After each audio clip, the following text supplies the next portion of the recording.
But, oh man, really well done.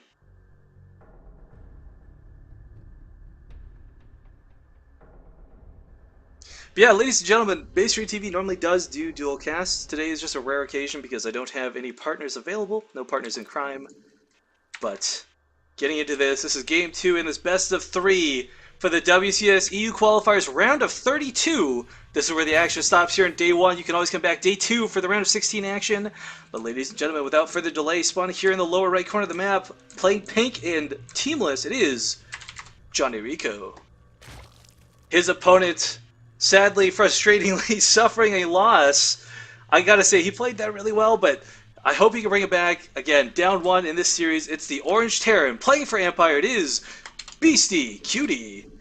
And I've linked these players' Twitter, so you can check them out afterwards, guys. Please, I encourage you. Like, it might seem like nothing. They might not even reply to you, but if you PM, sorry, not even PM, but if you tweet like JonnyREcco or Beasty, be like, hey man, like you won that series or you lost that series, but I really enjoyed watching you play. That is encouragement for these players to continue to improve, to continue participating in these tournaments, and putting on a great show for all of us. So I always do it. It's a polite thing to do. If you guys are fans, I encourage you to do it as well. Don't spam them. That's not what I'm saying. Don't misinterpret this, but give them some love because they absolutely deserve it. Now, Beasty last game, again, I was a little shocked to see him play mech.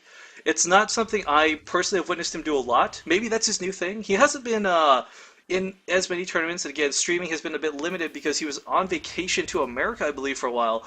Again, only just coming back, I want to say a little under a week ago. So, yeah, I don't know how much practice he's had since then, but we'll see. BeastyQt, of course, again, big friend of Basetradetv. Love this guy to bits. I got no bias against him because of that. I got bias for him because I'm Terran, personally, but I really do hope to see him succeed. He's had a pretty tough bracket these past 3 days, and JonnyREcco's he's not. What am I trying to say here? He's not going to be easy to beat. The pleasures of solo casting. Now, the one thing I want to point out here is we do have a Reaper coming this game. We didn't have this last game. Beasty going straight for that command center first build, and Reapers I feel in this map are quite difficult to utilize, mostly because if you get a queen positioned here or here, and you got Zerglings patrolling around the top of the ramp, the Reapers are really limited on where they can go. However, you've got that grace window of opportunity before speed is done to really abuse the Reaper. Pick off a drone or two. Force, even if you can't pick it off, you see players build spore crawlers to try and save the drone. Even then, canceling 25 resources or whatever, it's like getting half of a drone kill. And Beast's going to continue with the Reaper production, so we'll see if he goes as high as 5 or sticks to 2. Meanwhile, it looks like he is going to put a command center down, so I don't think we'll see too much continued Reaper production. But again, the potential for damage is quite nice. Queens will be out, but not before the Reaper gets here to poke at least a little bit. Now, on this map, too, as well, it's kind of funny. I feel this positionally changes from each matchup, but a lot of Zerg players in general would prefer to take this as their third. We'll have to see if JonnyREcco does that or goes for a safer third within the rocks. Either way, Zerglings are out, and they should buy enough time for the Queens to pop. Or maybe not. We'll see. Reaper going to poke around here. In and out, in and out. Second Reaper should be joining momentarily, but the Queens will be out for that one. And the thing is, you guys might think like, oh, okay, Queen's out. Well, the Reapers are going to be shut down, but that combat drugs on Reapers, man, without speedlings, there is no efficient way to dispatch them. Queen going to poke at this Reaper, but as long as it lives, it's going to heal to full. It'll come back for round 2 of action. And Beasty can trade cost-effectively with these Queens all day until speed is complete. 3 Reapers coming out now, and we're going to see the transition coming off of that. And Beasty sticking with Bio this game, which I must comment, I personally am a lot happier to see, because I feel Bio, just forget the actual units involved here, guys. We know Marines are good, alright? We've known this for like 3 years at this point. Medevacs, with that boost, are so good. Especially on maps like this, but losing one of the Reapers early on, not something Beasty wanted to do, but dispatching with all of the Zerglings will now give him kind of more free reign to poke. Unless he decides to just come home, go for scouting. We'll have to see here in a sec. I love that he's continuing this aggression, though. I mean, we take a look at the APM. Actually, JonnyREcco, I would have thought Beasty was going to be through the roof. JonnyREcco insanely trying to deal with this. And this was talking about having Zerglings positioned on that ledge, guys. You don't want the Reapers getting up. And Beasty, well, I love that he's still picking off these Zerglings, but he's cost effectively. It takes 5 Zerglings to pay for 1 Reaper. Is that really worth it? The big question, but as long as he keeps JonnyREcco, and this is the important part about this, as long as he keeps JonnyREcco from doing anything that JonnyREcco wants to do, like droning up, like pushing out on the map, like taking a third, these Reapers are doing their job, and scouting here as well, going to come in, maybe even harass the workers, baiting a small mineral line pull, but not that big. Speedlings, though, on creep will shut this, even off creep will shut this Reaper down, and that's going to be the end of that story. But back at home, Beastie actually did that Overlord see much of anything? No, but another one is in position. And someone updating us here in chat, big shout out to Tifel going 2-0 versus Finale. I mean, a lot of people were scared of these Koreans, but you should be scared of Tifel. Meanwhile, JonnyREcco, talk about scared. Beastie's going to have to retreat to the bunker for the time being. Speedling's coming up into his base, and unfortunately trying to focus these rocks down right now. Oh, is he going to continue mining? Even dropping a mule, a little bit bold there out of BeastyQt, but he's got the Marines here, he's got the SCVs, he should actually be able to clean this up. Meanwhile, JonnyREcco finally getting to take his start, realizing there's no more, you know, Reaper harass, can actually put on his own level of harass. Ooh, can he pick off one of these Marines? He will, but at the cost of all of his Zerglings. And, yeah, look at the worker count right now. JonnyREcco slightly ahead, but, I mean, you've got mules, so we'll see the economy even out. Unfortunately, though, and this is what I want to point out as a big deal, Beastie lost, not just mining time there, but the use of 3 mules plus a 4th freshly dropped one. And, you know, as a Zerg player, you might think, whatever, that's not a big deal, but as a Terran player, you know that's like a good 1,000 minerals down the drain that you should have had. Meanwhile, Baneling Nest, Evolution, double Evolution Chamber coming out. We got Roaches as well. Beastie gonna push out with some Marines, but they don't have, they do actually have Stim, never mind. Combat Shields as well. No actual weapon upgrades, but this is still a force that can contend with JonnyREcco. JonnyREcco's desperately trying to get Banelings down, because a couple good Banelings will clean up this force rather quickly. There we go, 4 Banelings being morphed as soon as it finishes. Great choice here out of JonnyREcco, because these Roaches, they actually are not going to stand up too well against this many Marines with Stim. I don't know if Beastie's waiting for the Medivacs or if he's waiting for the Combat Shields. Either way, it looks like he's about to move in. And, oh, he sees the Banelings. Will he split, or will he just pick up? Sometimes the option is a bit easier to just go for the pickup in the medevac rather than micro the splits, but JonnyREcco back and forth, BeastyQt back and forth. What's going to happen? He's going for a roundabout drop. I think it got scouted by that one creep tumor. It will be scouted by the watchtower, if nothing else. Coming into the main at the same time, though, Johnny's going to be forced to split his forces, and how do you want to do this, Mr. Rico? Oh, beautiful drop location out of Beastie. This will allow him to have his full force available. Meanwhile, the drop at the third going to be immediately forced to retreat. And the main going to be cleaned up as well. JonnyREcco with some stellar defenses. This is something we saw out of him last game, but Beastie with a lot more medevacs, with a lot more Marines coming across the field, won't be quite so easy to clean up. Now, there's a Baneling at the third base, but not here at the main, and that's where it gets troublesome. Oh, sorry, 3 Banelings chilling by the pink thing over here. What's it called? The hatchery? That's right, Rifkin knows names. But Beastie with this many units here, I mean, if he can pull JonnyREcco's attention away for a second, I know he can make another drop work. Meanwhile, Zergling's just scouting around the map for the time being. Unfortunately, not having any wind mines to his disposal makes it very difficult to deal with these Banelings. Well, you might actually just group up and go for a completely grouped up push straight through the main. I mean, there's nothing better dealing with a lot of Banelings than having full DPS of your army altogether.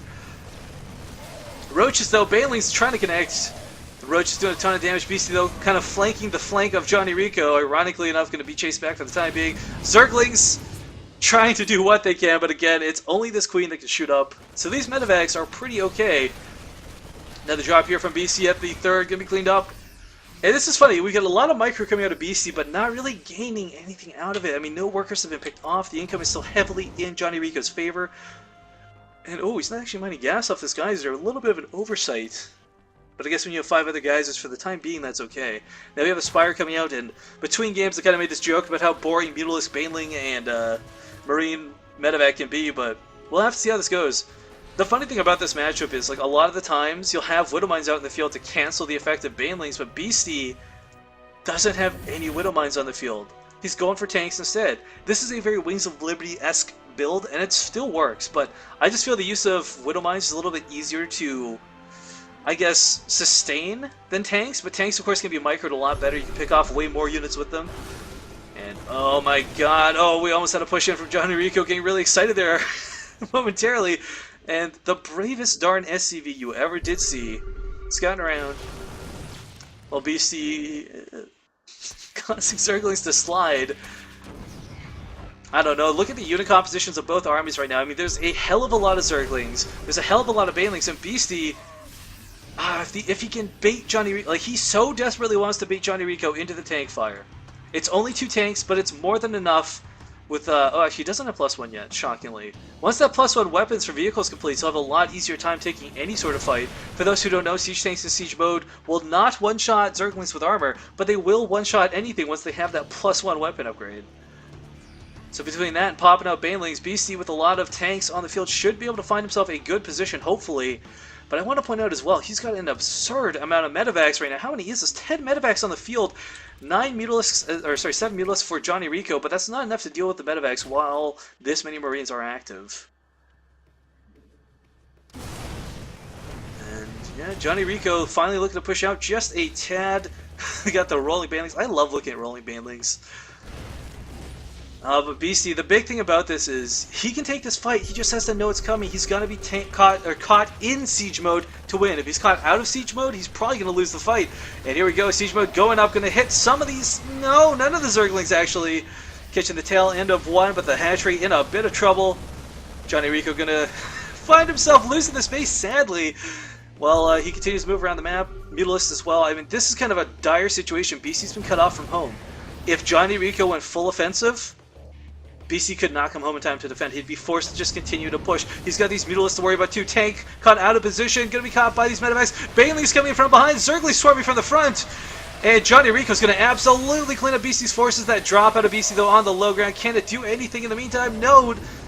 I mean, there's 9 medevacs still on the field, but there's just no forces for them to heal. And Beastie, once more, I gotta say, the thing that I feel is hampering him most is his infrastructure. He doesn't have the capability to reproduce like JonnyREcco does. 2,500 minerals in the bank for JonnyREcco right now.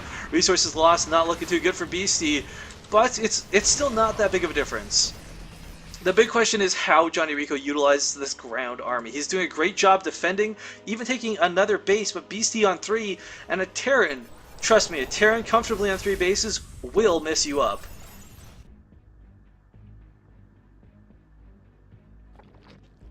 But, yeah, I mean, looking around, we got another drop here at the main. It was, unfortunately, the medevac picked off. Not too many workers go down. Beastie finding himself really... the ironclad defense of JonnyREcco, he does not fall to drops. Beastie has been doing amazing drops through Game 1, Game 2, which this one is as well, and he just can't get a leg up anywhere. He's... 5 bases for JonnyREcco, basically a good third of the map under his control. Creep spread coming out now too, several more Banelings on the way. I can't tell you guys how scary this is looking for our Terran player, but if there's any one Terran I know on the European scene that I trust to bring back, it's BeastyQt. Now unfortunately this base cannot be created, landed, or made, as there's a lot of Zergling harass going on, but Zerglings looking to maybe start to flood in, so are the Mutalisks. And again, oh no, BeastyQt without... Oh, he's got to keep those tanks covered. He's already lost so many in this game to the Mutalisks.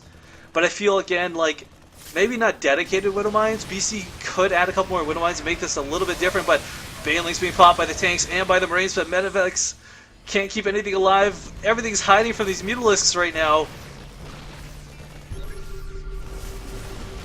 And yeah, I mean, the scan's going to confirm exactly what's going on. Beastie brilliantly trying to bait some fights here, but tanks, can they focus down the Banelings? They do connect to everything, including the Thor. Several Marines do make it past that fight. Last Thor standing will chase off these medevacs, or sorry, Mutalisks, but the medevacs being picked off as well. And Beastie taking a great defensive engage there. Exactly the sort of fight he needs to start getting back into this. Now the problem is, while he did defend that admirably, what can he do to be offensive about this? We have 5 bases up for our Zerg player, macro hatcheries all over the place.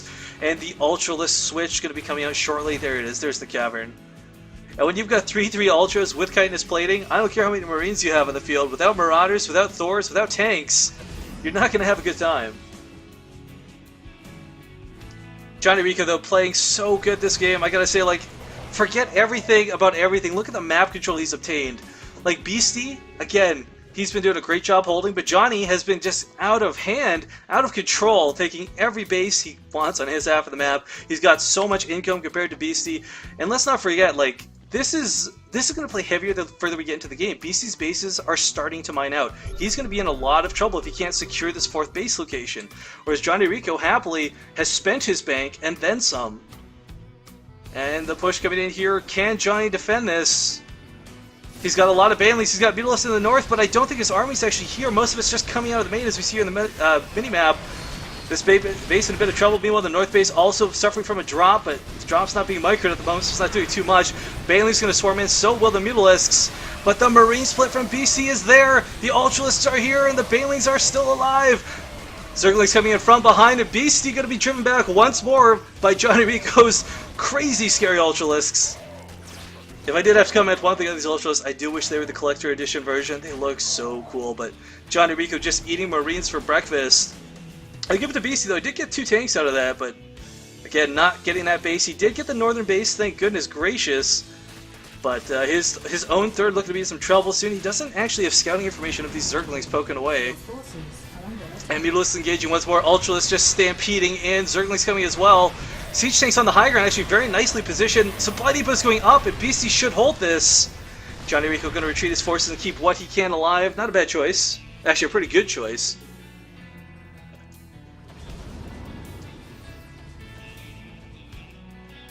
But man, Beastie is just holding on, and I listen to this. All of his workers here at the third. It's kind of like by a thread, because he's still in this, guys, and he's not out. Like you can't even call this over for either player, but he's definitely not got the map control he wants to have. JonnyREcco hasn't been spreading creep like crazy though, so that's always a good thing, as it does limit his map vision. But with this many Ultralisks on the field, we saw last game the Stampede that followed suit. But Beastie, you know, he's got vehicle weapons +3. He's got infantry weapons +3. My only thing is that he doesn't have any Marauders. He's got a lot of Marines. He's got some nice tank spread and a Thor or 2, but man, oh man, this is a lot of Ultras. Drops coming down here once more. Sorry, clicking the wrong part of the minimap. Couldn't be picked up. Scariest 8 Marines.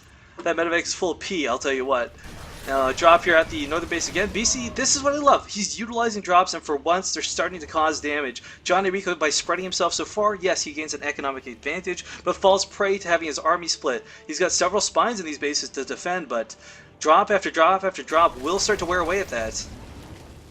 And there goes my voice. At least there it starts to go.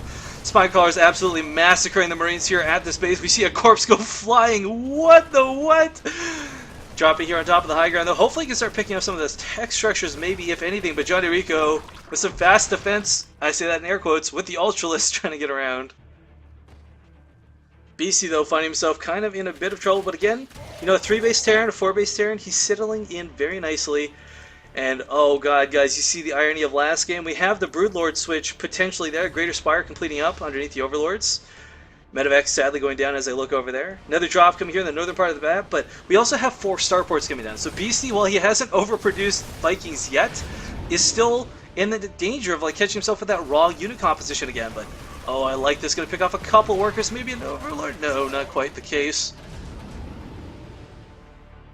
But this is...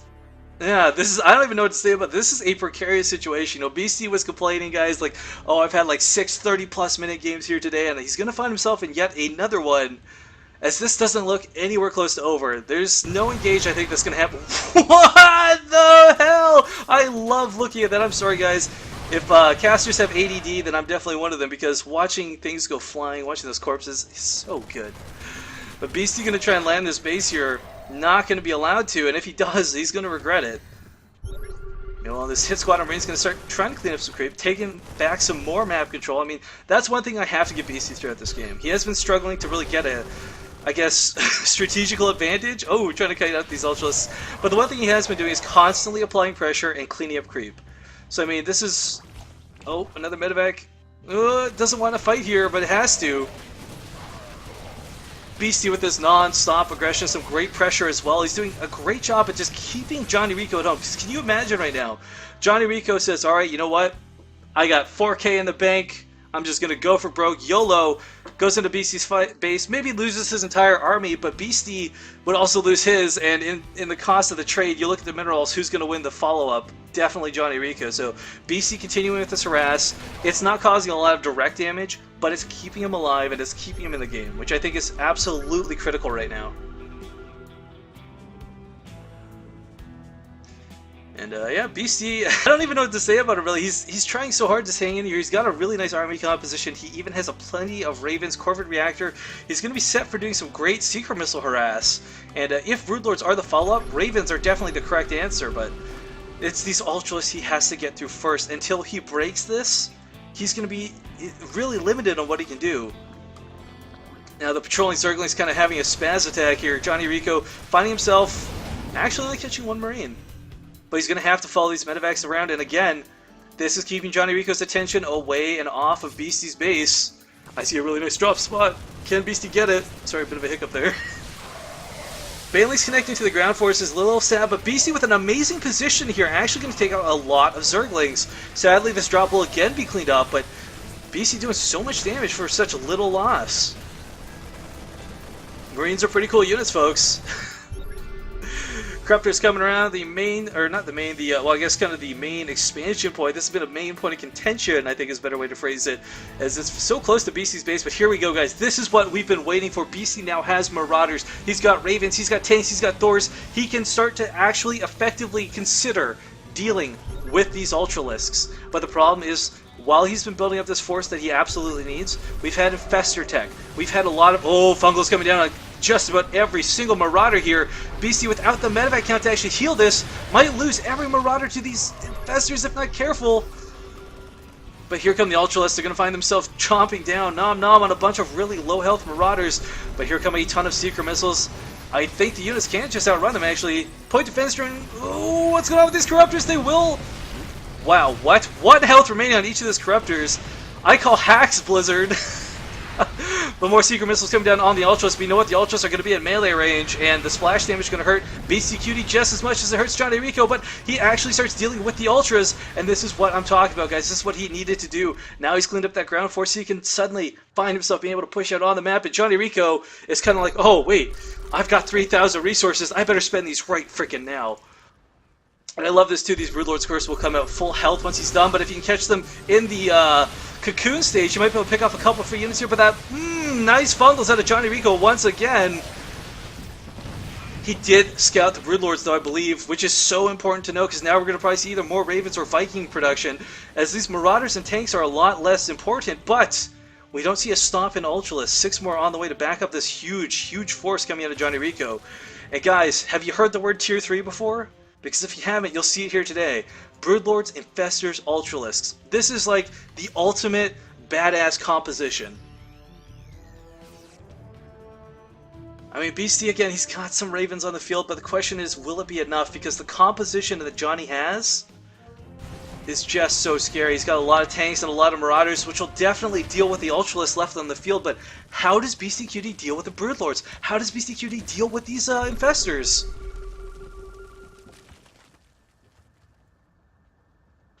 Alright, well, coming up here throughout the north, we see a lot of aggression going on and not a lot of response. The Zerglings are just not enough. Beasty might be able to take this base off of JonnyREcco's hands for him. But I want to point out, folks, look at the income tab right now. Beasty and JonnyREcco are starting to get to that low econ situation. This is every end game of every matchup where players are struggling for their bases. Beasty can take out this base, but what can he do? There's nothing at home. Some Ravens are just spawning. He's got some Vikings. But there's a lot of Corruptors with this, and look at the spread out of JonnyREcco, predicting, alright, there's going to be some Secret Missiles, let's keep these Corruptors alive. If he can Secret Missile all of the Broodlords, he'll be okay, because who cares about Corruptors? They don't shoot your buildings. But let's see, we got point defense drones coming down, we got Secret Missiles going out, Beasty trying to kite these Corruptors, doesn't want to take that splash damage, and actually manages to survive with a lot of his Vikings, but that last hit may have been a little too much. Point defense drones actually helping quite significantly here as Beasty starts to clean up this army. Meanwhile, on the other side of the map, we have the Ultralisks trying to deal with everything. They will clean up Beasty's ground forces, and Beasty has a lot of Marines, but they're nowhere near the Broodlords. Vikings will absolutely clean this up, and not before Beasty loses such a large portion of his base. JonnyREcco, though, I want to point out, is happily mining out of the south here, and Beasty, kind of recognizing this, realizes I have to cause some pretty stark damage, and soon. Johnny taking another base here too. Vikings are just finally now cleaning this up, but Beasty again has lost so much for the cost of this. But JonnyREcco, look at his supply, guys. Under 100 at this point. Ultralisks coming out, but he no longer has the same bank he once did. Again, he had like 2 remaxes at this point, and that's going to cost you. I love that BC's focusing down the hatchery as well. Going to absolutely deny this base. And JonnyREcco suddenly finds himself on a low income situation. But so is Beasty. Not that much ahead. He doesn't have real any advantage. 33 out of 12. You want to talk about oversaturation, guys. He's going to try and secure this base. I mean, and he needs to. He's got to get that SV transfer. There it goes. If you hear the music, I don't think better music could be playing right now for how epic this has dwindled down. 35 minutes in, both these players still in the game, neither of them looking like they're particularly ahead of the other. Beasty with so many Ravens on the field though, so many Infestors out of JonnyREcco, some Ultras still standing.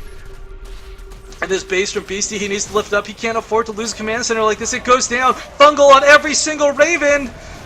And the Infestors are already spreading out, knowing that there's going to be that sort of secret missile follow-up. And GG out of BCQT. He doesn't want to deal with it anymore.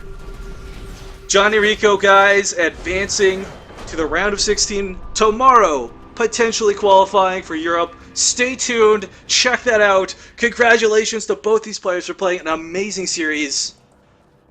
And again,